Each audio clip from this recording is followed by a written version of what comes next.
నమస్తే, welcome to city 24/7 top debate. నేను Suresh. Ration బియ్యం మాఫియా నెట్వర్క్ ఎంత పెద్దదో చూడగా అర్థమవుతుంది.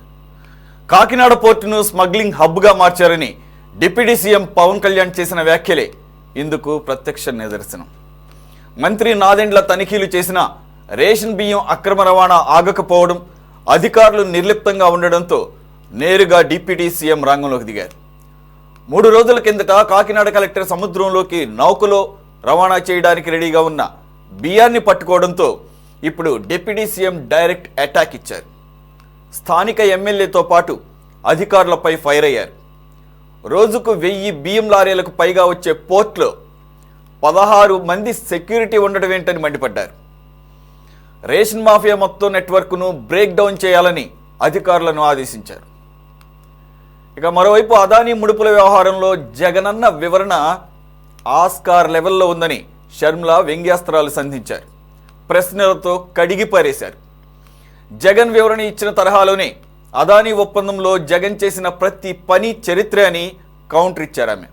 అసలు జగన్ సన్మానాలు కోరుకునే ముందు తన ప్రశ్నలకు సమాధానం ఇవ్వాలని సవాల్ చేశారు. యూనిట్ ధర ₹2.14 ఉంటే జగన్ ₹2.49 ఎందుకు కొన్నారని నిలదీశారు ఆమె. ఫైనల్గా అదానీ వల్ల లబ్ధి పొందకపోతే బైబిల్ మీద ప్రమాణం చేయాలని అన్నయ్యను చెల్లెమ్మ ఛాలెంజ్ విసరడం సంచలనంగా మారింది. ఈ అంశాలపై ఈరోజు డిబేట్లో పార్టిసిపేట్ చేస్తున్నారు టీడీపీ సీనియర్ నాయకులు షేక్ అల్లాబక్ష్ గారు. నమస్తే అండి, welcome to the debate. Congress నుంచి ఏపీసీసీ స్టేట్ మైనారిటీ అబ్జర్వర్గా ఉన్న షేక్ బాజీ గారు, నమస్తే అండి. అలాగే సిపిఎం రాష్ట్ర వ్యవసాయ కార్మిక సంఘం కార్యదర్శి వెంకటేశ్వర్లు గారు, నమస్తే సార్, వెల్కమ్ టు డిబేట్. అలాగే ప్రముఖ పాత్రికేయులు రాజకీయ విశ్లేషకులు కృష్ణాంజనేయులు గారు, నమస్తే అండి సార్. కృష్ణాంజనేయులు గారు, I will start off with you straight away. ఈరోజు పవన్ కళ్యాణ్ గారు ఆకస్మిక కాకినాడ పోర్టు పర్యటన along with his minister, concern minister for civil supplies Nadendla Manohar గారు. ఆల్రెడీ నాదెండ్ల మనోహర్ గారు ఛార్జ్ తీసుకున్న మరుసటి 24 గంటల్లోనే 5 నెలల క్రితమే కాకినాడ పోర్టు వెళ్ళటం, అక్కడ ఇదే రకమైనటువంటి బియ్యం అక్రమ రవాణా, పీడిఎస్ బియ్యం అక్రమ రవాణాని ఆయన బయట పెట్టడం చూసాం. కానీ ఆ తర్వాత ఎటువంటి ముందుకు పడలేదు, ఎటువంటి అడుగులు పడలేదు. కానీ ఆయన ఈరోజు చెప్పడం మాత్రం ఒక్క కాకినాడ పోర్టులోనే కాదు, రాష్ట్ర వ్యాప్తంగా అనేక దాడులు చేస్తున్నాము, కొన్ని 100,000 టన్నుల పీడిఎస్ అక్రమ రవాణా బియ్యాన్ని అడ్డుకున్నాము, స్వాధీనం చేసుకున్నామని కూడా చెప్తున్నారు. అయితే 3 days బ్యాక్ కాకినాడ కలెక్టర్ గారు ఆయన కూడా ఒక సాహసం చేశారని చెప్పాలి. దాదాపుగా ఎక్కడో సముద్రంలో లంగర్ వేసి ఉన్నటువంటి, రవాణాకు సిద్ధంగా ఉన్నటువంటి దాదాపు 38,000 టన్నుల బియ్యం, ఇంక్లూడింగ్ దాంట్లో 640 వరకు పీడిఎస్ బియ్యం ఉందంటున్నారు, మిగతాది అంతా కూడా బాయిల్డ్ రైస్ అంటున్నారు. Okay, right. ఈరోజు పవన్ కళ్యాణ్ గారు కూడా అంటూ ఏంటంటే అంతా లీగల్గా చట్టబద్ధంగా జరిగితే ఇబ్బంది లేదు, ఎందుకంటే ఎక్స్పోర్ట్ అనేది జరుగుతూ ఉంటుంది రైస్. రెండోది, ఈరోజు చాలా పాయింట్స్ వెలుగు చూసి ప్రపంచంలోనే బియ్యం రవాణాకి అతిపెద్ద కేంద్రంగా కాకినాడ పోర్టు ఉంది. అటువంటి కాకినాడ పోర్టుకి దాదాపుగా 1000 నుంచి 1100 లారీలు వస్తాయని అధికారులే చెప్తున్నారు. తీరా చూస్తే ఇక్కడ మీకు సెక్యూరిటీ ఎంతమంది ఉన్నారంటే 16 మంది ఉన్నారని చెప్పేసి. అసలు ఇంత పెద్ద ఎత్తున రవాణా జరుగుతున్నటువంటి పోర్టులో సెక్యూరిటీగా ఆయన నాట్ ఓన్లీ పీడిఎస్ అక్రమ రవాణా గురించే కాదు, సెక్యూరిటీ ఇష్యూస్ని కూడా లేవనెత్తారు. ఇక్కడ ఎవరైనా కానీ మనం ఆల్రెడీ ఆయన ఎగ్జాంపుల్గా కూడా ఉదాహరించారు ముంబై పోర్టుకి సంబంధించి, అప్పుడు పాకిస్తాన్ వాళ్ళు ఉన్నారు. కానీ అటువంటి థ్రెట్ ఇటువైపు ఉంటుందని మనం ఎక్స్పెక్ట్ చేయడానికి అంత స్కోప్ లేదు. కానీ బట్ ముందస్తుగా జాగ్రత్తలో ఉండటం మంచిదే కాబట్టి, పోర్ట్ అనేది కూడా ఒక కీలకమైనటువంటి విదేశాలతో ఉన్న కనెక్టివిటీ కాబట్టి సెక్యూరిటీకి కూడా చాలా లూప్ హోల్స్ ఉన్నాయని చెప్పేసి అంటున్నారు. అలాగే అధికారులు ఎవరు కూడా సహకరించలేదు, సాక్షాత్తు నాకే ఎటువంటి సహకారం అందించలేదు అంటాం ఒక సంచలనంగానే చెప్పుకోవాలేమో. ఇండైరెక్ట్లీ ఆయన గవర్నమెంట్ వ్యవస్థలో ఉన్నటువంటి లోపాలని కుండబద్దలు కొట్టినట్టు ఎటువంటిది కూడా దాచుకోకుండా చక్కగా బయట పెట్టారని భావించవచ్చా? ఇది ఒక ముందడుగుగా భావించవచ్చు, మొదటి స్టెప్గా భావించవచ్చా ప్రక్షాళన కొరకు? సార్ సురేష్ గారు నమస్తే. ప్యానల్ మెంబర్స్ అందరికి కూడా నమస్కారం. గత వైఎస్ఆర్ కాంగ్రెస్ పార్టీ ప్రభుత్వ హయాంలో 5 ఏళ్ల పాటు కాకినాడ పోర్ట్ నుంచి ఇక్కడ 2 తెలుగు రాష్ట్రాలకు సంబంధించినటువంటిది మొత్తం ప్రజా రవాణా వ్యవస్థలు, అంటే ప్రజలకు ఏదైతే చౌక ధరల దుకాణాల నుంచి అందించేటువంటి బియ్యం ఉన్నాయో అవి మొత్తాన్ని కూడా దాన్ని రీసైకిల్ చేసి దాన్ని ఆఫ్రికా వంటి కొన్ని దేశాలకి సరఫరా చేస్తున్నారు. అది కూడా కాకినాడ పోర్ట్ కేంద్రంగా జరుగుతుంది. దానికి ప్రధానమైనటువంటి మొత్తము కింగ్ పిన్, అదేవిధంగా కేంద్ర బిందువు ద్వారంపూడి చంద్రశేఖర్ రెడ్డి అనేటువంటి దాని మీద కొన్ని ఆధారాలను కూడా జనసేన పార్టీ సేకరించింది. ఎప్పుడు ప్రతిపక్షంలో ఉన్నప్పుడే, గత 5 ఏళ్లలో కొన్ని ఆధారాలతో సహా వాళ్ళు అప్పుడే కొన్నిటిని బయట పెట్టడం కూడా జరిగింది. వాళ్ళదే వైఎస్ఆర్ కాంగ్రెస్ పార్టీ ప్రభుత్వం ఉంది కాబట్టి ఇక వాళ్ళకి ఇష్టారాజ్యం కాబట్టి వాళ్ళకి అడ్డు అదుపు లేకుండా పోయింది. ఇప్పుడు 5 నెలలు అయింది, తెలుగుదేశం జనసేన బీజేపీ కూటమి ప్రభుత్వం వచ్చింది. ఇప్పటికీ అదే తరహాలో ఈ చౌక ధరలకు సంబంధించినటువంటి బియ్యం మొత్తము ఈ కాకినాడ పోర్ట్ నుంచే సేమ్ అదే తరహాలో అదే అంతకుముందు ఏదైతే జరిగిందో ఈ 5 నెలల్లో కూడా అదే తరహాలో జరుగుతోంది. ఏ మార్పు లేదు. మరి దీని వెనక ఎవరున్నారు? అప్పుడు 5 ఏళ్ల పాటు ద్వారంపూడి చంద్రశేఖర్ రెడ్డి వైఎస్ఆర్ కాంగ్రెస్ పార్టీ ప్రభుత్వం ఉంటే ఉండుండొచ్చు. మరి ఇప్పుడు 5 నెలల్లో కూడా ఎవరు ఉండాలి? మరి ఎక్కడి నుంచి వస్తున్నాయి ఈ బియ్యం? దీని వెనక నడుపుతున్నటువంటి వాళ్ళు ఎవరు? ఇవన్నీ తేలాల్సినటువంటి అంశాలు. అయితే రాష్ట్ర వ్యాప్తంగా కొన్ని చోట్ల ఈ చౌక ధరల దుకాణాల నుంచి, లేకపోతే ప్రజలకు అవసరమైనటువంటి బియ్యం ఏదైతే ఉందో వాటికి సంబంధించినటువంటిది ఎక్కడైనా అక్రమ మార్గాలకు వెళ్తే వాటిని సీజ్ చేస్తున్నటువంటి విషయం గతంలో కన్నా ఈ ప్రభుత్వం సివిల్ సప్లైస్ మినిస్టర్గా నాదెండ్ల మనోహర్ మేము చాలా చోట్ల పట్టుకుంటున్నాం. ఇంకా కొన్ని వస్తున్నాయి ఇక్కడికి. దాన్ని ఎలా నిరోధించాలి ఏంటి అనేటువంటి దాని మీద పవన్ కళ్యాణ్ మాట్లాడారు. ఇక్కడ మనం మాట్లాడాల్సినటువంటి పవన్ కళ్యాణ్ని ఈ రోజున వెళ్ళినటువంటి తీరు ఒక్కసారి గమనిస్తే నాకు ఎన్టీ రామారావు గుర్తొచ్చారండి. ఎన్టీ రామారావు కూడా ఆయన ముఖ్యమంత్రి అయినటువంటి సమయంలో ఒక సినిమా యాక్టర్ నుంచి ఏవైతే అనుకుంటారో రాజకీయాల్లోకి వచ్చిన తర్వాత అవినీతి లేనటువంటిది, ప్రజలకు సంక్షేమము, అవినీతి అక్రమాలు ఉండకూడదు, వాటిని పోకటి వేళతో పెగిలించాలి, ఇలాంటి సినిమా డైలాగులు ఉంటాయి కదా ఎలాగూ. ఇక అలాగనే కావాలా మనం రాజకీయాల్లోకి వస్తే ముఖ్యమంత్రి అయితే ఏముంది బ్రదర్, మొత్తం సమూలంగా మార్చేద్దామని ఆయన కూడా అప్పుడు మొదలు పెట్టాడు. పాపం ఆయనకి ఎవరు సహకరించలేదు. అప్పుడు ఎలాంటి ఇబ్బందులు పడ్డాడు ఏంటి అనేది కూడా చూసాం. ఆ కథ వద్దు. ఇప్పుడు పవన్ కళ్యాణ్ కూడా అలానే వచ్చాడు.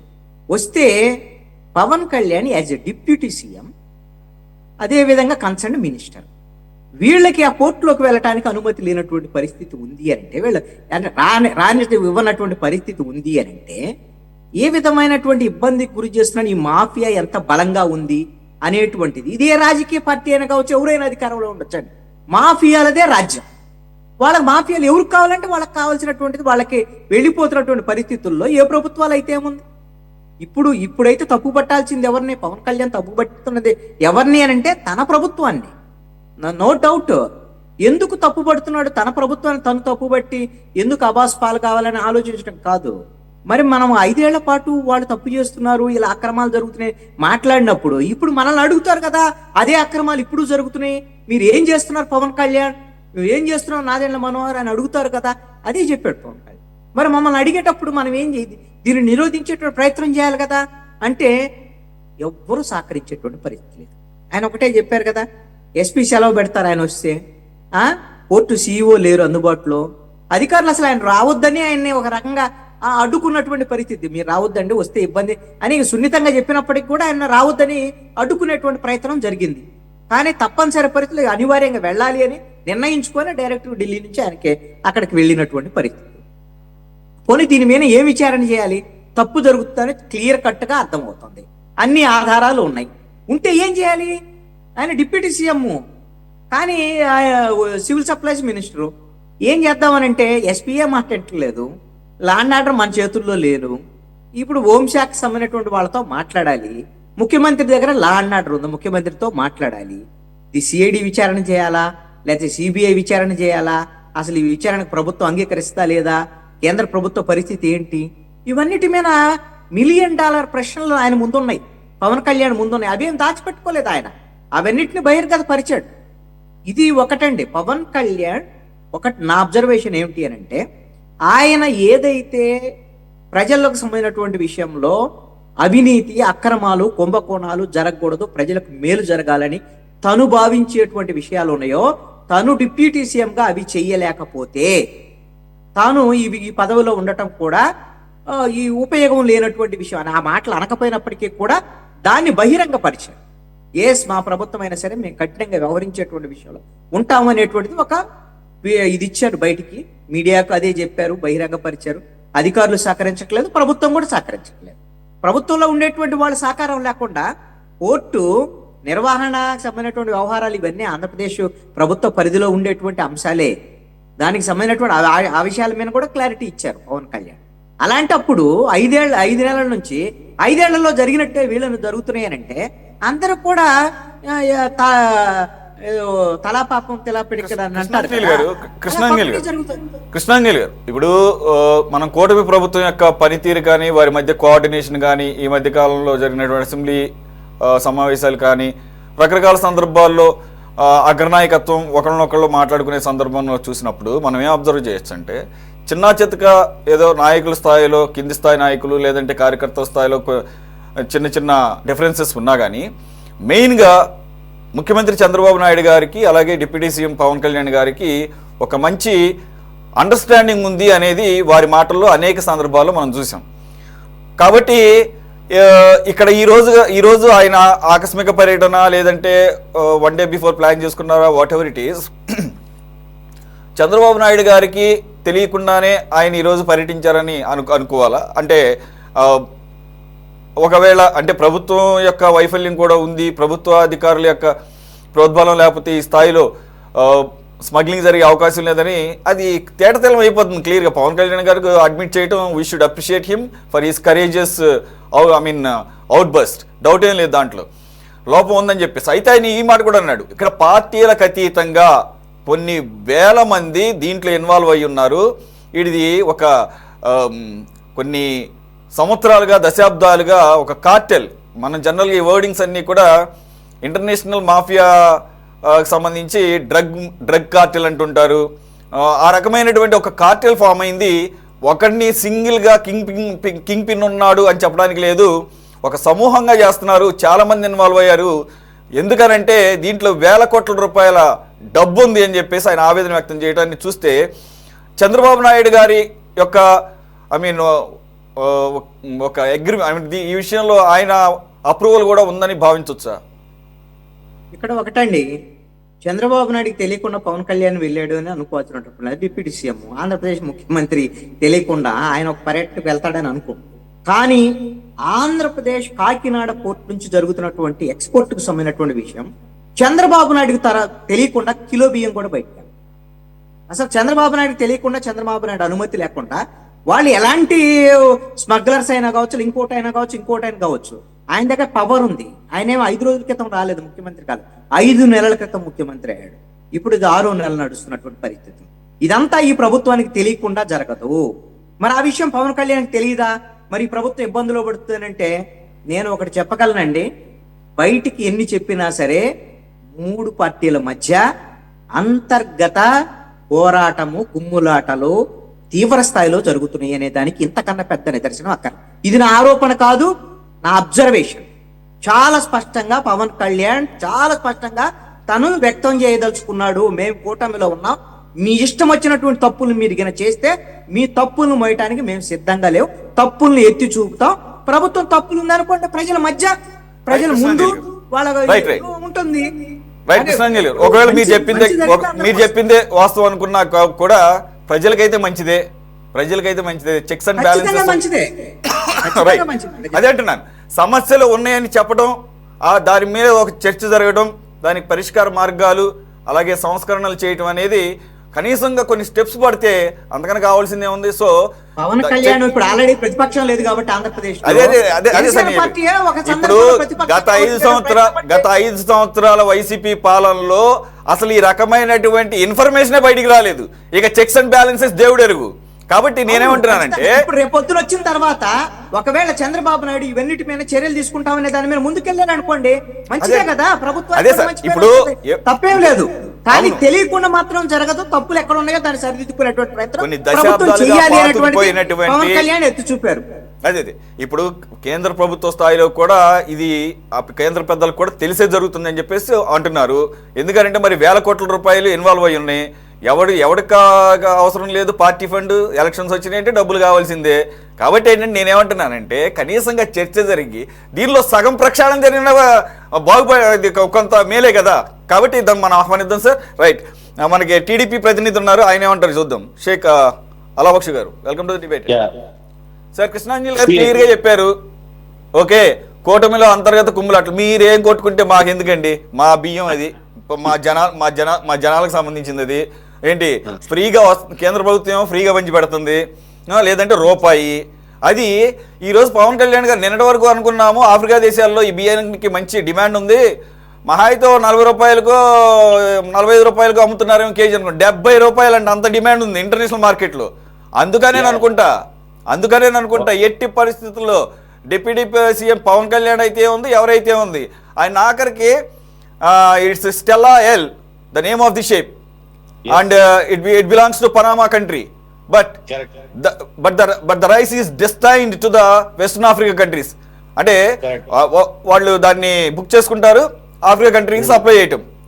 సరే, నేనేమంటున్నానంటే 3 రోజుల క్రితం కలెక్టర్ గారు ఏదేమైనా నన్ను అప్రిషియేట్ చేయాలి.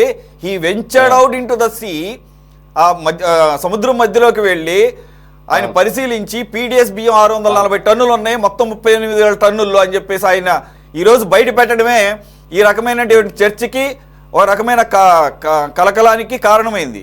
సో పవన్ కళ్యాణ్ లానే ఆ షిప్లోకి ఎంటర్ అయిపోయాడు ఈరోజు. చివరికి ఏమన్నా ఎలా చేశారంటే అది కూడా జరగలా. ఆయన చాలా స్పోర్టివ్గా నవ్వుతూనే రెండు ఏ స్థాయిలో ఇక్కడ కొల్యూడ్ అయిపోయి ఉన్నాయి, ఎంత నెక్సెస్ ఉంది. ఈవెన్ నాకు తెలిసినంత వరకు ఆయన మాటల్లో నాకు అర్థమైంది, ప్రభుత్వాన్ని దాటిపోయి అక్కడ మాఫియా నడుస్తోంది విత్ సమ్ ఇన్విజిబుల్ ఫిగర్స్. మరి ఏదో జాతీయ స్థాయిలో ఉన్నట్టుంది, మరి అది కూడా బయట పెట్టాలి. ఈ నెలలో అమిత్ షాని అడుగుతాడంట, మరి అమిత్ షాకి తెలియకుండా ఎంత జరుగుతుందా సార్? ఇప్పుడు మాట్లాడారు కదా సోదరు, వాళ్ళ పేరేంది సార్? ఇప్పుడే మాట్లాడారు కదా ఇప్పుడు డిబేట్ లో, వాళ్ళ పేరేంది? కృష్ణాంజనేయులు గారు, చెప్పండి. ఆయన ఏ పార్టీ అండి belongs to? He is an analyst, sir. I already introduced in my intro. I mean, he is an analyst and a senior journalist. Okay, you come to the point straight away. Yeah, I'm coming to the point అండి. First of all ఏదైతే NDA కూటమి ప్రభుత్వం ఉందో గత 5 సంవత్సరాలు చూసినప్పుడు వాళ్ళు ఏ పనులు చేయలేదు. ఇప్పుడు ఈ రోజు పీడిఎస్ రైస్ ని బ్యాన్ చేయడం కానీ ఇవన్నీ చేస్తున్నాం అంటే it is like very good applause we have to give first of all civil minister Manohar గారికి, అదేవిధంగా ఎన్డీఏ కూటమిలో భాగంగా ఉన్నటువంటి పవన్ కళ్యాణ్ గారికి వాళ్ళకి అప్రిషియేట్ చేయాలి ఫస్ట్ ఆఫ్ ఆల్. ఎందువల్లంటే గత 5 సంవత్సరాల సిస్టమ్ లో ఏదైతే క్రైమ్ నడుస్తుందో, ఏదైతే మాజీ శాసనసభ్యులు చంద్రశేఖర్ రెడ్డి గారు ఏదైతే సిస్టాన్ని తయారు చేసి పెట్టినారో జగన్మోహన్ రెడ్డి గారి అండదండలు పెట్టుకొని ఆ యొక్క సిస్టాన్ని జూలై నెలలోనే పట్టుకున్నారు. జూలై మాసంలోనే 119 రైస్ మిల్లు తనిఖీలు చేసి 76 వేర్ హౌస్లు తనిఖీలు చేసి 51,427 మెట్రిక్ టన్నులు సీజ్ చేయడం జరిగింది. దాంట్లో 12,184 టన్నులు మెట్రిక్ టన్నులు పీడిఎస్ రైస్ కి గుర్తించారు. ఇంకో 11,000 పీడిఎస్ రైస్ 11,000 మెట్రిక్ టన్నులు పీడిఎస్ రైస్ ని ఇంకా రికవర్ చేయాల్సిన, అంటే అకౌంటబిలిటీ తేవాల్సిన అవసరం ఉంది. ఎవరికి సంబంధించినటువంటి పీడిఎస్ రైస్ అనేది అంటే జూలైలో స్టార్ట్ చేసిన మీరు అన్నది కరెక్టే. ఏదైతే సీజ్ చేసిన బియ్యం పీడిఎస్ బియ్యం ఉందో, రైస్ ఉందో, ఇప్పుడు అదే బియ్యం మళ్ళీ ఈ నిన్న కనుక్కున్నటువంటి కలెక్టర్ ఫైండ్ అవుట్ చేసిన దాన్ని మళ్ళీ ఎక్స్పోర్ట్ కి రెడీ చేశారు. ఎలా సాధ్యపడింది అంటే ప్రభుత్వ పెద్దల ద్వారా పనోకపోవడం మూలంగా, ఎందుకంటే ఆల్రెడీ సీజ్ అయింది, కోర్టులకు వెళ్ళి ఫైన్ కట్టి మళ్ళీ రైస్ని విడిపించుకున్నారు. అంటే ఏ స్థాయిలో ఇక్కడ అంటే అంటే న్యాయ వ్యవస్థను కూడా దీంట్లో ఇన్వాల్వ్ చేద్దాం. మరి ఇప్పుడు ఒకటే అండి, ఏదైతే పోర్ట్స్ ఉంటాయో దాని యొక్క సిస్టమ్ డిఫరెంట్ సిస్టమ్. దాంట్లో ఒక మినిస్టర్ వెళ్ళాలన్నా, ఎవరు వెళ్ళాలన్నా, నేను వెళ్ళాలన్నా, మీరు వెళ్ళాలన్నా కూడా దానికి కొంత పర్మిషన్స్ ఉంటాయి. అందరూ వెళ్ళడానికి లేదు, సెక్యూరిటీ రీజన్స్ ఉంటాయి. కాబట్టి దాని అందరూ అయితే సిస్టాన్ని ఫాలో అవ్వాల్సిందే. నేను డిప్యూటీ సీఎం ని, నేను ముఖ్యమంత్రిని, నా ఇష్టాలతో నేను వచ్చి వెళ్తా అంటే అది కుదరదు, ఎవరు కుదరదు. సో దట్ ఈస్, కాకపోతే అక్కడ ఉన్న సిస్టమ్ ఎలా ఉంది, ఆ సిస్టమ్ బాగుందా లేదా, గత ప్రభుత్వంలో ఏదైతే తప్పిదాలు జరిగినాయో వాటిని కరెక్ట్ చేసే పరిస్థితుల్లో పనిలోనే భాగంగానే పోర్టు ఒక నిమిషం పోర్టు ఎవరి అండర్ లో ఉంది, పోర్టు ఎవరి ఆధ్వర్యంలో నడుస్తుంది? Can you clarify that? అవునండి. ఇప్పుడు ఇందాక మాట్లాడుతూ అనలిస్ట్ గారు మాట్లాడుతూ కృష్ణాంజనేయులు గారు ముఖ్యమంత్రి గారు తెలియకుండా 1 కేజీ రైస్ కూడా రాదు పోదు అని చెప్పండి. అది తప్పండి. నేను పూర్తి ఖండిస్తున్నాను. దాని సంగతి వద్దు సార్, ఒక నిమిషం దాని సంగతి ఆగండి, ఒక నిమిషం. నేనే అడుగుతున్నాను, స్టడీ చెప్పండి. పోర్టు ఎవరి ఆధ్వర్యంలో నడుస్తోంది? ప్రభుత్వ ఆధ్వర్యంలో ఉంది, ఎన్డీఏ ప్రభుత్వం. Who is the head of the government? ఎవరు ప్రభుత్వ పెద్ద? ఎన్డీఏ ప్రభుత్వం, బీజేపీ ఉన్నది సెంట్రల్ లో. అదే ముఖ్యమంత్రి గారే కదా దానికి ముఖ్యమంత్రిగా చేసింది. అలా కాదు, తెలిసి జరుగుతుంది నేను అంటలేదు. ఒక నిమిషం ఆగండి సార్. నేనేమంటానంటే మీరు అన్న పాయింట్ ఉంది చూసారా, పోర్టులో ఎవరు పడితే వాళ్ళకి పర్మిషన్లు ఉండవు. మాకు తెలుసు సార్, ప్రతిదానికి ప్రోటోకాల్ ఉంటుంది. వై? బికాస్ ఇంటర్నేషనల్ షిప్స్ వస్తాయి, అక్కడ అంతా కూడా ఇంటర్నేషనల్ నామ్స్ కొన్ని పెట్టుకుంటారు. ఆ మాత్రం ఐడియా ఉంది. నేనేమంటున్నానంటే but there is a procedure to allow the officials to check whether the transported material అది లీగల్ గా ఉందా లేదనేది. ఏంటి సీఎం కూడా అవకాశం ఉండదా? ఏంటి సార్ ఏం మాట్లాడుతున్నారు సార్? నాకు అర్థం కాదు. ఇక్కడ క్లియర్ గా మాఫియా ఎంత స్ట్రాంగ్ గా ఉంది, మాఫియాలో అధికారులు ఎలా ఇన్వాల్వ్ అయి ఉన్నారు, పార్టీలు ఎలా ఇన్వాల్వ్ నేను ఇక్కడ ఎవరిని సింగిల్ అవుట్ చేయట్లేదండి. గతంలో పవన్ కళ్యాణ్ గారు కాకినాడ పర్యటనలో పలు సందర్భాల్లో ద్వారంపూడి చంద్రశేఖర్ రెడ్డి తన కుటుంబంలోనే పౌర సరఫరాలకు సంబంధించి 3 పోస్టులు పెట్టుకుని మొత్తం రాష్ట్ర వ్యాప్తంగా, అలాగే తెలంగాణకు అక్కడ పోర్ట్ లేదు కాబట్టి అక్కడి నుంచి కూడా దేశవ్యాప్తంగా ఇంకా మాట్లాడితే కాకినాడ కేంద్రంగానే స్మగ్లింగ్ జరుగుతోంది అని అన్నందుకు గాను ఆయన్ని పట్టుకొని ఇష్టారీతిన అదే ద్వారంపూడి పబ్లిక్ డొమైన్లో వర్డ్తో సంబోధించినటువంటి బరితెగించి మాట్లాడి చూసినప్పుడు ద్వారంపూడి నీ పతనం చూస్తారని చెప్పేసి ఛాలెంజ్ చేశారు. నాకు పర్సనల్గా నాకు ఒక అనుమానం ఉంది. 5 నెలలు అయింది.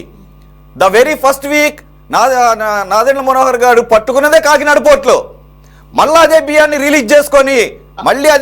రిలీజ్ చేసుకొని సీజ్ చేసిన బియ్యాన్ని కోర్టు ద్వారా ఈ రోజు మళ్ళీ దాన్ని పంపించడానికి రెడీ అయ్యారంటే ఏం మాట్లాడుతున్నారు? దీన్ని ఎలా సపోర్ట్ చేసుకుంటారు మీరు? ఇప్పుడు ఏదైతే జూలై నెలలో సీజ్ చేసి రికవరీ చేసినటువంటి బియ్యంలో 12,184 మెట్రిక్ టన్స్ పీడిఎస్ రైస్ ని ప్రభుత్వ బ్యాంక్ గ్యారంటీ ఇచ్చి ఆ రైస్ కూడా పోర్ట్ లో సీజ్ చేశారు కాబట్టి దాని యొక్క ప్రొసీజర్ ని ఫాలో అయ్యి ప్రభుత్వ బ్యాంక్ గ్యారంటీ ఇచ్చి ఇది ప్రభుత్వానికి సంబంధించిన రైస్ అని చెప్పి తెలియడం వల్ల దాన్ని రికవర్ చేశారు. ఇంకోటి ఏదైతే 11,000 మెట్రిక్ టన్ పీడిఎస్ రైస్ ఉందో అది అకౌంటబుల్ లో రాలేదు. అది ప్రభుత్వానికి చెందిందా, లేకపోతే రీసైకిల్ కి ఇచ్చారా, లేకపోతే వాళ్ళు లీగల్ గా కొన్నారా? ఏదైతే లావన్ అండ్ సాయి తేజ ఎక్స్పోర్ట్స్ ఇవాళ వాళ్ళ షిప్మెంట్ పట్టుబడిన కంపెనీ ఎవరైతే ఎక్స్పోర్ట్ చేస్తున్నారో వెస్ట్ ఆఫ్రికాకి, వాళ్ళకి ఏ విధంగా వచ్చింది ఆ రైస్ అనేది మనం లెక్కలు తీయాలండి. ఈ రోజే కదా ఆ తప్పిదాలు బయటపడింది. పీడిఎస్ రైస్ ఉందని చెప్పి ఉన్నది correct. Whether it is legally వచ్చింది, ఆప్టైన్ అయిందా కాలేదా? ఏదైతే స్టెల్లా ఎల్ షిప్ అనేటువంటి ఉన్నదో దాని యొక్క కెపాసిటీ 52,000 కెపాసిటీ, ఏదైతే మెట్రిక్ టన్స్ కెపాసిటీ ఉందో 38,000 కెపాసిటీ యొక్క మెట్రిక్ టన్ యొక్క రైస్ లోడ్ అయి ఉంది. దాంట్లో 640 మెట్రిక్ టన్ల పీడిఎస్ రైస్ ఉన్నది. ఈ పీడిఎస్ రైస్ అనేది లీగల్ గా వాళ్ళకు వచ్చిందా, ఇల్లీగల్ గా వచ్చిందా అనే పాయింట్ మనం ఫైండ్ అవుట్ చేయాలి. ఇప్పుడు ఇల్లీగల్ అనేది ఒక పీడిఎస్ రైసే కాదు, వాళ్ళు ఇల్లీగల్ గా చేయాలంటే షిప్మెంట్ అన్ని చేయొచ్చు, బాయిల్డ్ రైస్ చేయొచ్చు, వేరే రైస్ చేయొచ్చు, అన్ని చేయొచ్చు. స్మగ్లింగ్ అనేది ఏదైనా చేయొచ్చు, ఒక పీడిఎస్ రైస్ అనే కాదు. ఇక్కడ మెయిన్ ఇంపార్టెంట్ ఏదైతే ప్రాసెస్ లో ఉన్నారో లీగల్ గా వెళ్ళారా లేదనేది మన అకౌంటబిలిటీ తేవాలి. మా ప్రభుత్వం మంచి స్టెప్ తీసుకుంది. మా ప్రభుత్వం కలెక్టర్ అధికారి షాన్ మోహన్ గారు వెళ్ళేసి బ్రహ్మాండంగా ఆయన సాహసాలు చేసి వెళ్ళారు. ఆయన అభినందించాలి ఫస్ట్. తర్వాత సివిల్ మినిస్టర్ మనోహర్ గారిని అభినందించాలి. పవన్ కళ్యాణ్ గారు ఇవాళ ఇంకా ముందు తినొచ్చారు. ముఖ్యమంత్రి గారి చొరవ లేకుండా పవన్ కళ్యాణ్ గారు అయితే ఎటువంటి పనులు చేయరు. వాళ్ళిద్దరి మధ్య మంచి అన్యోన్యత ఉన్నది. మాకు చిచ్చులు పెట్టాల్సిన అవసరం లేదు. గత ఏదైతే 5 సంవత్సరాల ప్రభుత్వంలో ఏదైతే ఒక బ్యాడ్ సిస్టమ్ క్రియేట్ అయి ఉందో దాన్ని ప్రక్షాళన చేస్తూ దాన్ని కరెక్ట్ చేసే పద్ధతిలో వెళ్తా ఉన్నాము. జూలైలో మొదలైంది ఈ యొక్క యుద్ధము, ఇప్పుడు కొనసాగుతా ఉన్నది. దీని వెనక ఎవరు ఉన్నా కూడా, ఎంత పెద్దవారు ఉన్నా కూడా, ఈవెన్ ఆఖరికి కడాన తెలుగుదేశం పార్టీకి సంబంధించిన వ్యక్తి అయినా గానీ, లేకపోతే జనసేన పార్టీ సంబంధించిన వ్యక్తి అయినా గానీ, లేదా బీజేపీ సంబంధించిన వ్యక్తి అయినా గానీ ఎవరిని మేము వదిలిపెట్టేది లేదు. దాంట్లో మాత్రం వెరీ క్లియర్.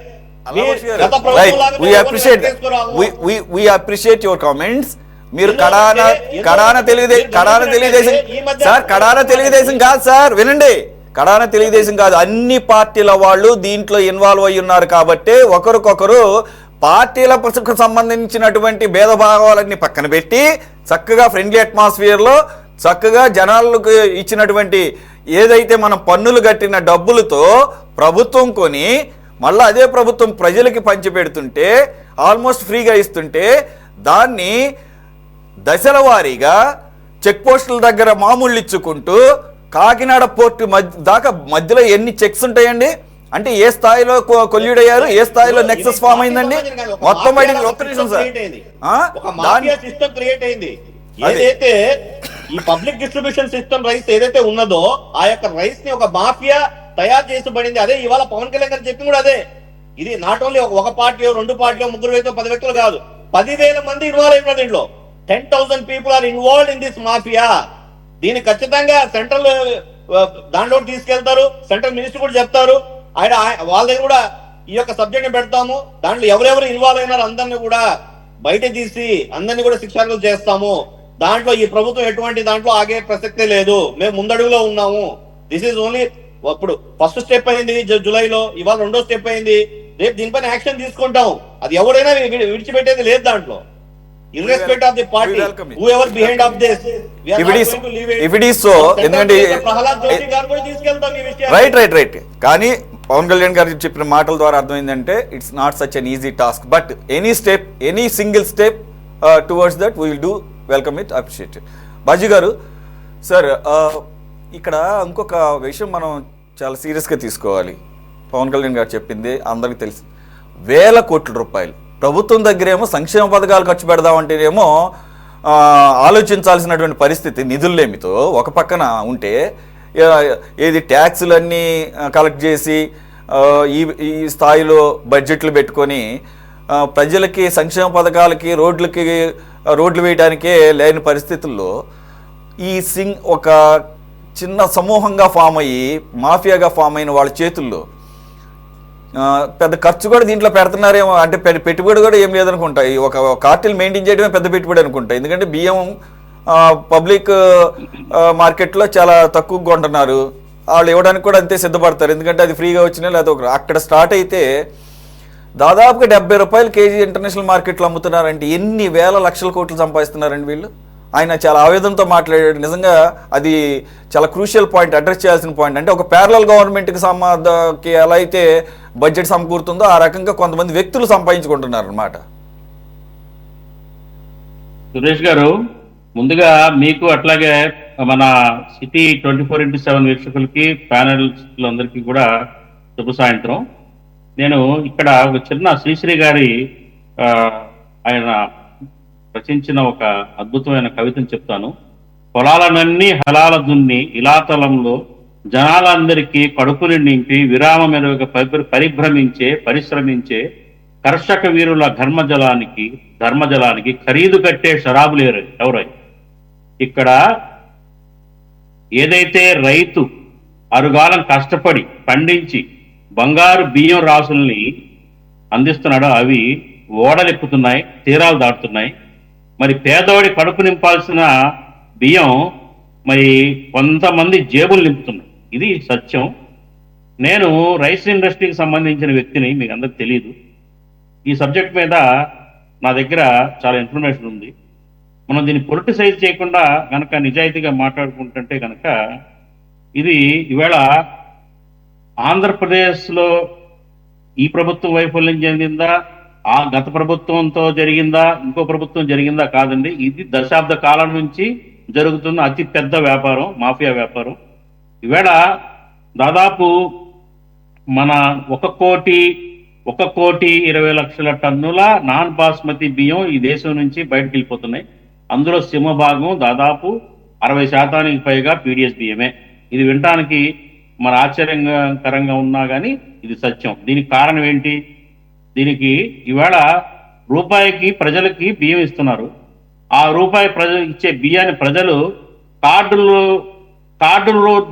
మీద ఉన్న అంకెలతోనే మార్పిడి జరుగుతూ ఉంది. అది వాళ్ళు బియ్యం సంచుల్లోకి వెళ్ళలేదు. మళ్ళీ 10 రూపాయలకి అమ్మేస్తున్నారు. అదే ఎవరైతే వెండర్ ఉన్నాడో 10 రూపాయలకి వెళ్ళి ఇంకొక బ్రోకర్ ద్వారా అది 17 రూపాయలుగా మారుతుంది. 17 నుంచి 24 రూపాయల వరకు చేరి చివరికి ఎక్స్పోర్ట్ అవుతుంది. 64 రూపాయలు ఎక్స్పోర్ట్ ధరకి 24 రూపాయలకి కొని చివరి వెండర్ కొనుగోలుదారు ఎవడైతే ఉన్నాడో వాడి దగ్గర నుంచి 64 రూపాయలకి ఇవాళ మార్కెట్ రేట్కి ఎగుమతి అవుతుందండి. ఎందుకంటే ఇవాళ ఇంటర్నేషనల్ మార్కెట్లో బియ్యానికి డిమాండ్ ఉంది. కారణం ఏంటంటే అంతర్జాతీయంగా జరిగే యుద్ధాలు కానీ, రష్యా ఉక్రెయిన్ యుద్ధం తర్వాత చాలా ఫుడ్ గ్రెయిన్స్కి చాలా డిమాండ్ ఏర్పడింది.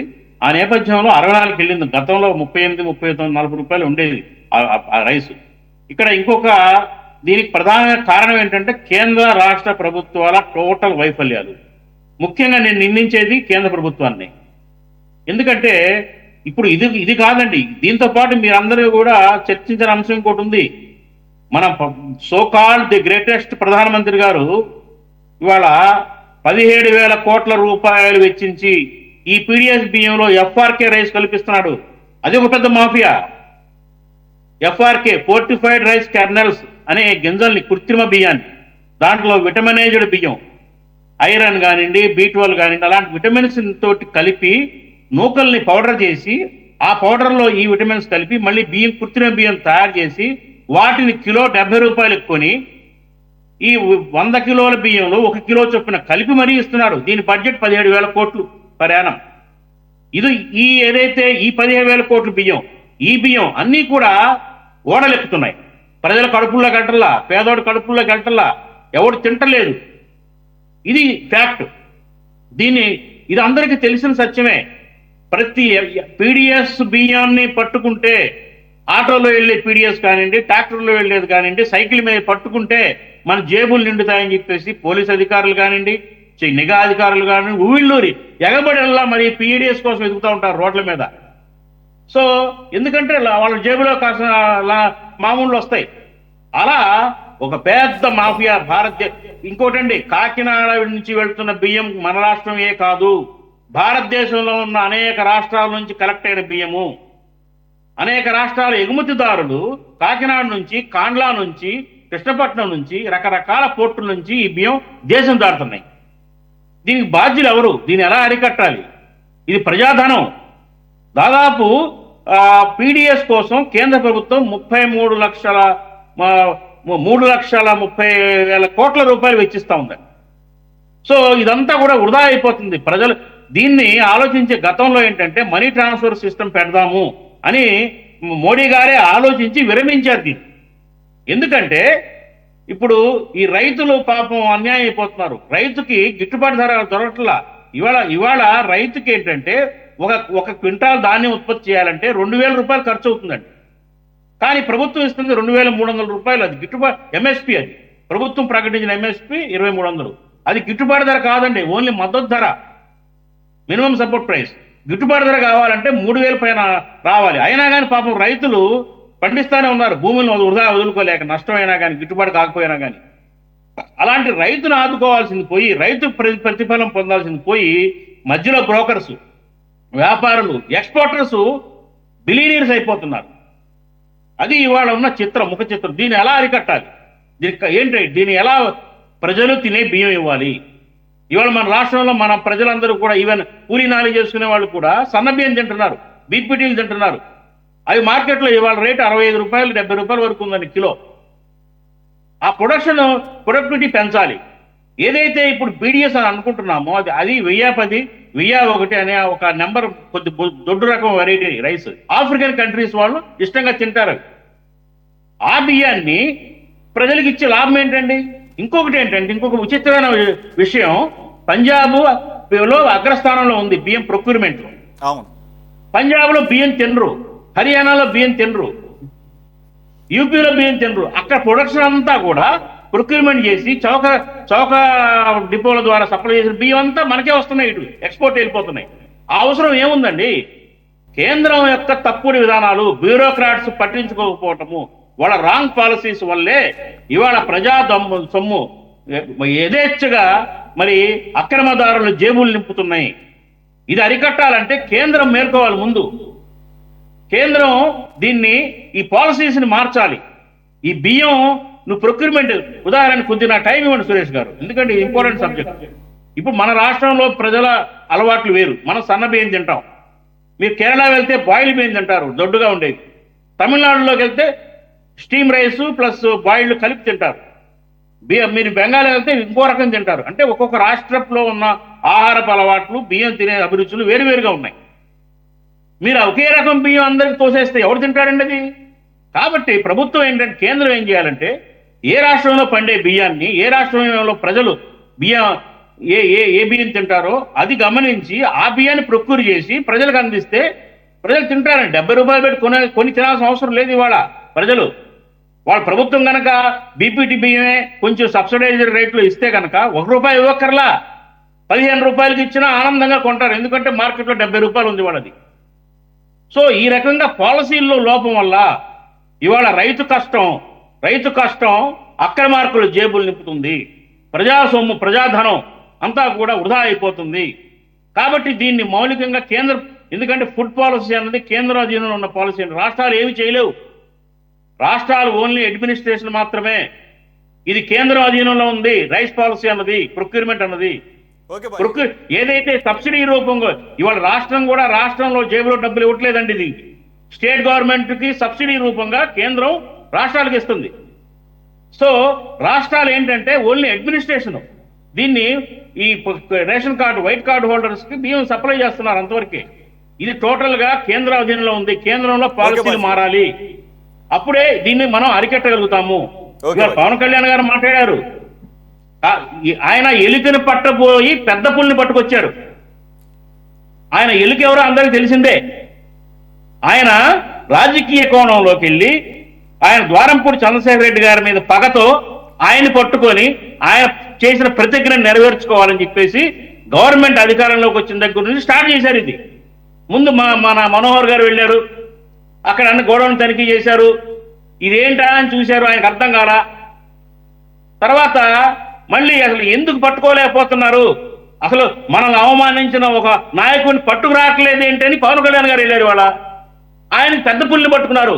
ఆయనకి ఇప్పుడు అర్థమైంది అదేందో.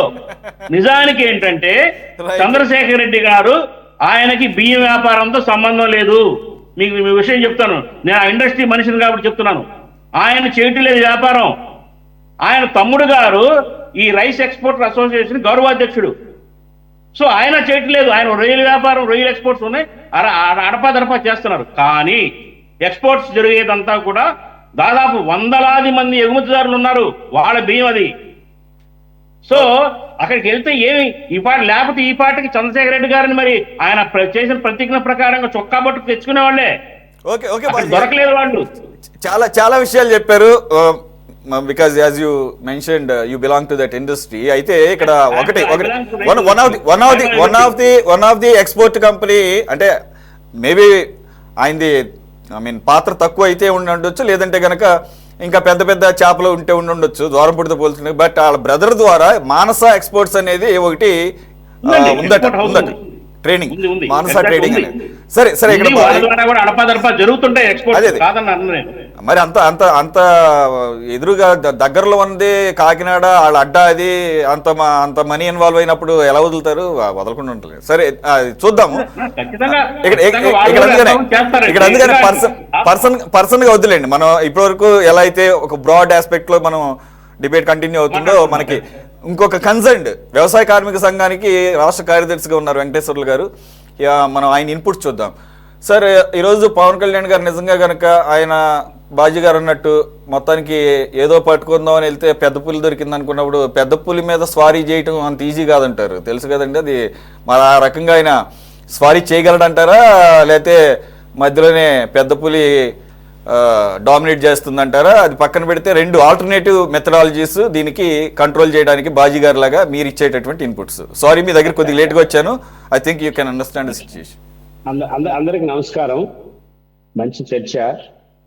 ఈ నెల 27వ తేదీన కలెక్టర్ గారు, సివిల్ సప్లై అధికారులు, మొత్తం సిబ్బంది అంతా సముద్రంలోకి వెళ్ళి ఆ ఓడను పట్టుకున్నారు. అందులో ఆ ఓడలో 38,000 మెట్రిక్ టన్నుల బియ్యం ఉన్నాయి. అందులో 640 టన్నులు పీడిఎస్ బియ్యం అని వాళ్ళు పరీక్ష చేసి నిర్ధారించారు. ఇందులో మనం గమనించాల్సిందంటే 38,000 టన్నుల్లో కేవలం 600 టన్నులే పీడిఎస్ బియ్యం ఉందనేది వాళ్ళ ప్రయోగం కూడా చేసి ఆ బియ్యాన్ని శాంపిల్ తీసుకొని నిర్ధారించింది ఇది. కాబట్టి ముందు కలెక్టర్ గారు ఆ సిబ్బంది వెళ్ళడం, దాన్ని బయటికి తీయడం. ఇక్కడ మనోళ్ళు ఆ సిబ్బంది లాలూచి ఇవన్నీ అన్నారు కాబట్టి ఆ సిబ్బంది అంటే కలెక్టర్ గారి నాయకత్వం అందరూ వెళ్ళారు. దీన్ని మనం అభినందించాల్సిన అంశం. దాన్ని చూసిన మరుక్షణమే డిప్యూటీ సీఎం గారు పోవడం అనేది, సాహసంగా లోపలికి వెళ్ళడం అనేది మరింత అభినందనీయం. ఇవి రెండింటినీ మనం అభినందించాల్సినటువంటి అంశం. కానీ ఇదేదో ఈ రోజే జరిగినట్టు, ఈ రోజే కాకినాడ రేవు దాటినట్లు, ఈ బియ్యం స్మగ్లింగ్ గుర్తించినట్టు ఇది ఈ రోజుది కాదు. కాకినాడ రేవి బియ్యం దాటేవని చాలా సూపర్ హిట్ సాంగ్స్ సినిమాలో వచ్చినాయి, పబ్లిక్ వచ్చాయి. ఇది ఈరోజు కాదు. మీరు 2000-2005 మధ్య కార్లు కూడా బియ్యం కార్లు వచ్చాయని తెలిసినటువంటి బిఎండబ్ల్యూ కార్లు కాదు, బియ్యం కార్లు వస్తున్నాయని పిలిచినటువంటి ఘటనలు కూడా మనం చూసాం. గతంలో మంత్రిని, ఉమ్మడి రాష్ట్రంలో మంత్రిని కూడా బియ్యం మంత్రి వచ్చాడు అని కూడా పిలిచినటువంటి ఘటనలు చాలా చూసాం. అంటే ఒకటి సార్, అంటే ఈ బియ్యం వ్యాపారం చేస్తే బిఎండబ్ల్యూ కార్ అని చాలా ఈజీగా కొనొచ్చు అనేది ఒకళ్ళ దాని వెనకాల గోడార్థం అయి ఉండొచ్చు. ఎస్, అందుకోసమే పేదల బియ్యాన్ని పందికొక్కుల పాలు ఎలా అయ్యావు అనేది ఇది చాలా రోజుల నుంచి వస్తున్నటువంటి అంశం. కానీ ఈరోజు ఈ పద్ధతుల్లో ఒక డిప్యూటీ సీఎం, కలెక్టర్ గారు వెళ్ళి రెడ్డి హ్యాండ్ గా పట్టుకున్నది అనేది మనం చాలా రోజుల తర్వాత చూస్తాం. ఇది ఒక మంచి పరిణామం. ఇది ఇంతటితో ఆగుతుందా? ఇది రాజకీయ కక్ష కోసం, లొంగ తీసుకోవడం కోసం ఏమైనా చేస్తున్నదా, చిత్తశుద్ధితో చేస్తున్నాననేది కొంతకాలం పోతే తప్ప ఇది నిర్ధారణకు రాలేము. ఎందుకంటే చిత్తశుద్ధితో చేసే పాట అయితే దీన్ని రెగ్యులర్గా దీన్ని అరికట్టి ప్రజలకి న్యాయం చేసే పద్ధతుల్లో చేస్తే ఇది దాదాపు కోట్ల మంది పేదలకి న్యాయం చేకూరుతుంది. ఇక్కడ మనము 2 అంశాలు గుర్తించాలి. పోర్టులు అనేది ఎక్కడైతే సముద్ర తీరం ఉంటుందో అభివృద్ధికి అది నాంది, రెండవది స్మగ్లింగ్కి అక్కడే నాంది. ఈ రెండిటికి అది ఒక ఆయుధాన్ని మనం ఎట్లన్నా ఉపయోగించుకోవచ్చు. కాబట్టి ఈ స్మగ్లింగ్ మీరు చెప్పిన దానికి ఎగ్జాంపుల్ ఈ రోజే పవన్ కళ్యాణ్ గారు మీడియాని అడ్రస్ చేస్తున్న సమయంలోనే మీడియా సంస్థలు ఒక బ్రేకింగ్ ఇచ్చినాయి. అరేబియా సముద్రంలో శ్రీలంక భారతదేశ గస్తీ దళాలు కలిపి నాకు గుర్తున్నంత వరకు 500 కోట్ల రూపాయలు విలువ చేసే డ్రగ్స్ని సీజ్ చేసినాయి పోర్ట్స్లో. ఏది సముద్రం, అరేబియా సముద్రంలో. ఈ రోజే లేటెస్ట్ మీరు చెప్పిన దానికి ప్రత్యక్ష ఉదాహరణ అండి. అదే అందుకోసమే పోర్టులు అనేది రెండు రకాలు, కత్తికి 2 రకాలు పదులు ఉన్నట్టు పోర్టుకు 2 రకాలు. అందుకోసమే పోర్టుల మీద కేంద్ర, ఒక మాటలో చెప్పాలంటే అనకూడదు కానీ మాఫియా డాన్స్ అంతా పోర్టుల మీద పట్టు బిగిస్తారు. దీనికి అంత ప్రాధాన్యత ఉంది. అందుకోసం మన రాష్ట్రంలో ఉన్నటువంటి పోర్టులన్నిటినీ అదాని తన గుప్పెట్లో పెట్టడానికి ఇప్పుడు ప్రయత్నం చేశాడు. మనం ఇప్పుడు శ్రీకాకుళంలో కూడా మీకు తెలిసి ఉంటుంది, ఇప్పుడు కొత్తగా పోర్టు చేయబోతున్నారు, గంగవరం కైవసం చేసుకున్నారు. కృష్ణపట్నంలో కూడా మన ఎమ్మెల్యే చంద్రమోహన్ రెడ్డి గారు అక్కడ జరుగుతున్నటువంటి దుర్మార్గాన్ని చూడడానికి పోతే ఆయన్ని కూడా అనుమతించలేదు, మీరు అందరూ చూసే ఉంటారు.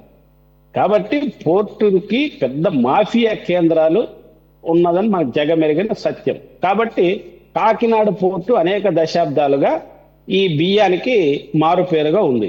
ఇక్కడ మనం గమనించాల్సిన అంశం ఏమిటంటే దీంట్లో 2 రకాల చర్చ. మన దగ్గర పీడిఎస్ బియ్యాన్ని విదేశాలకు అమ్మడానికి అక్కడ ధరలు ఉంటావనే కాదు, అభివృద్ధి చెందినటువంటి America, German, Japan, Canada, France లో కూడా అక్కడ గొడ్డు మాంసము, పందు మాంసానికి ఎక్కువ డిమాండ్. దానికి కూడా మన రాష్ట్రంలో ఉన్న, దేశంలో ఉన్న పేదలకి రూపాయి కిలో బియ్యం ఇవ్వడానికి సిద్ధం కాని పాలకులు విదేశాలకు 3 రూపాయలకి కిలో బియ్యం ఇచ్చినటువంటి ఘటన కూడా దేశంలో మనం చూసాం. విదేశాల్లో గొడ్డు మాంసం, పంది మాంసం ఎక్కువ డిమాండ్ కంటే వాటి ఆహారం కోసం. అంటే ఆ దేశాల్లో గొడ్డు పందులకు ఇచ్చినటువంటి ఆహారం మన దేశంలో ఇవ్వడానికి లేదు.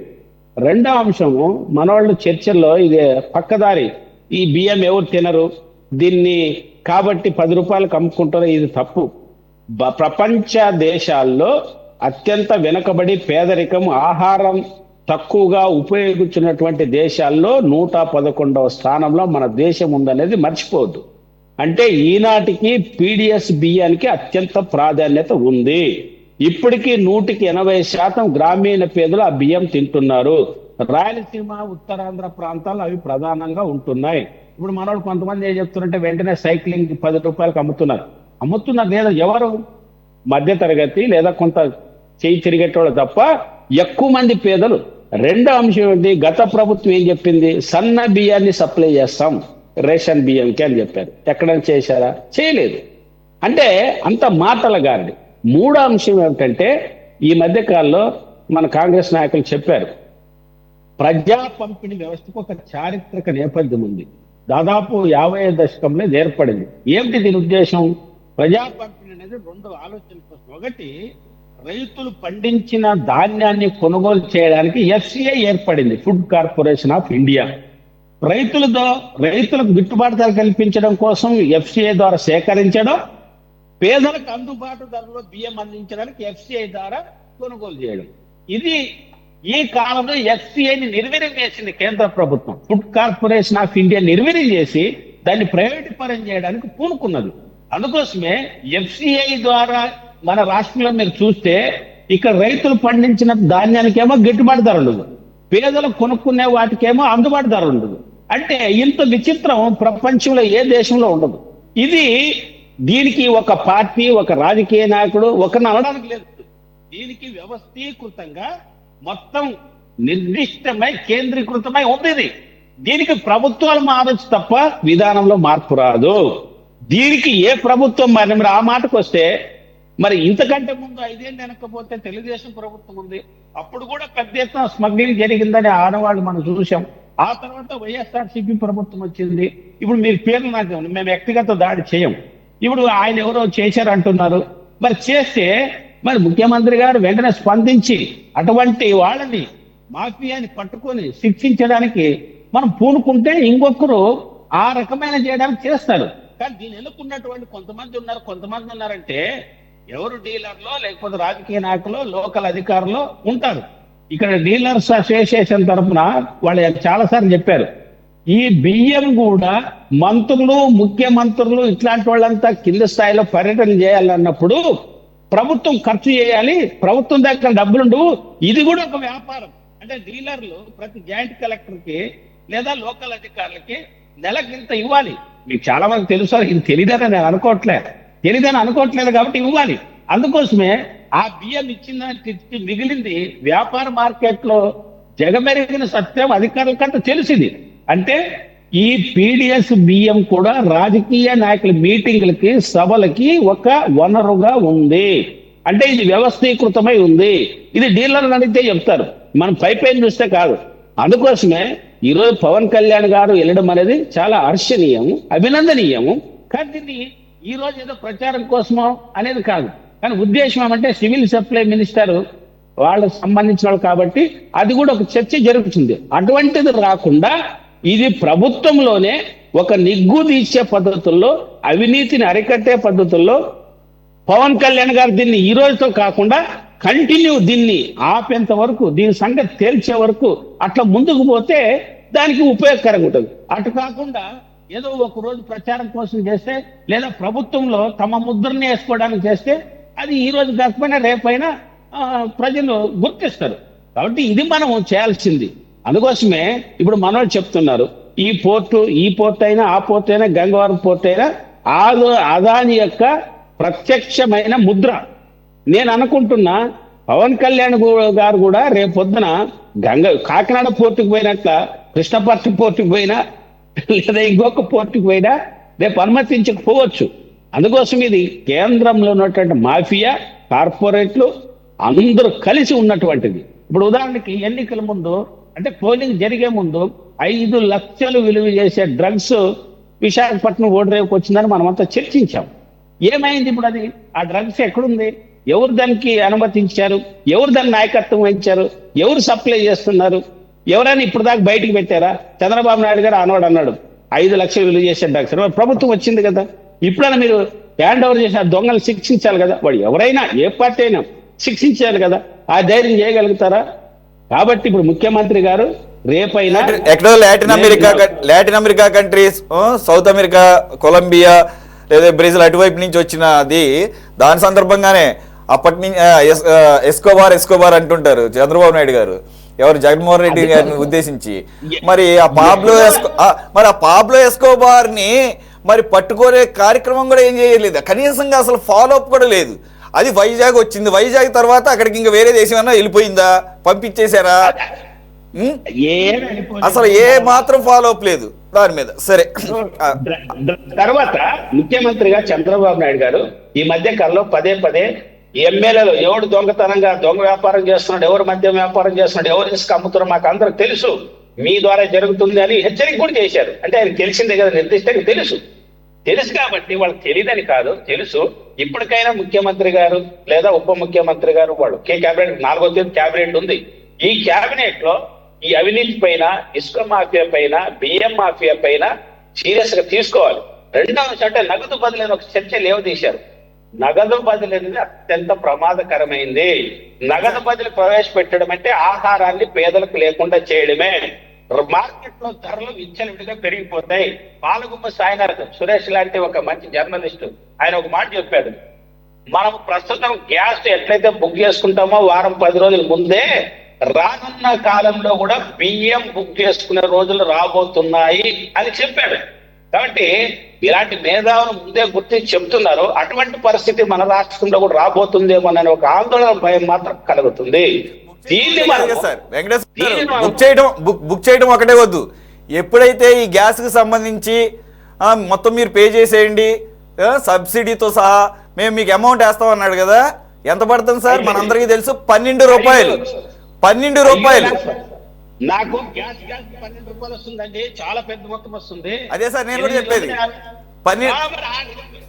600 రూపాయలు 650 రూపాయలు ఉండేది తీసుకెళ్లి 950 రూపాయలు 1000 రూపాయలు చేసి నామకే వస్తే ఎవడేమన్నాడంటే 12 రూపాయలు ఎవడు అడిగాడు మిమ్మల్ని? మీ సబ్సిడీ ఎవరికి కావాలి, మీరే పెట్టుకోండి. రేపు మీరు అన్నట్లుగా కరెక్ట్ ఇది, బియ్యం విషయంలో కూడా ఏమన్నా కనుక ఆలోచన చేస్తే మళ్ళీ ఇదే రకమైన పరిస్థితి వస్తుంది. Right, thanks for. నిన్న పేపర్లో చదివింటారు, ఈరోజు ప్రజాశక్తిలో వచ్చింది. ఈ గడిచినటువంటి 2020 నుంచి 2000 అంటే 3 సంవత్సరాల కాలంలో కార్పొరేట్లకు ఇచ్చిన రాయితీ 3,14,000 కోట్లు. ఈరోజు చూడండి, ప్రజాశక్తి బ్యాక్ 8వ పేజీలో వచ్చింది, 3,14,000 కోట్లు. మరి పేదలకి, చిన్న రైతులకి, పేదలకు సబ్సిడీ చేయడానికి ప్రభుత్వం చిత్తశుద్ధి లేదు, ఏమనుకోవాలి? అందుకోసం పీడిఎస్ అంటే ఒకటి సార్, ఇప్పుడు పేదలంటే కష్టాలకు అలవాటు పడిన వాళ్ళు తట్టుకోగలరు, కార్పొరేట్స్ తట్టుకోలేరు కదా. ఆ నష్టాలకి వాళ్ళకి హార్ట్ అటాక్లు వచ్చేస్తే వాళ్ళు వ్యాపారాలు చేయలేరు. మరి ఆ మాత్రం లీనియన్స్గా ఉండాలి, వాళ్ళకి ఇతోధికంగా హెల్ప్ చేయాలి. అదే కదా ఎవరైనా కానీ చేస్తుంది కేంద్ర ప్రభుత్వంలో. Right, good discussion so far. I mean, let's move on to the next subject quickly.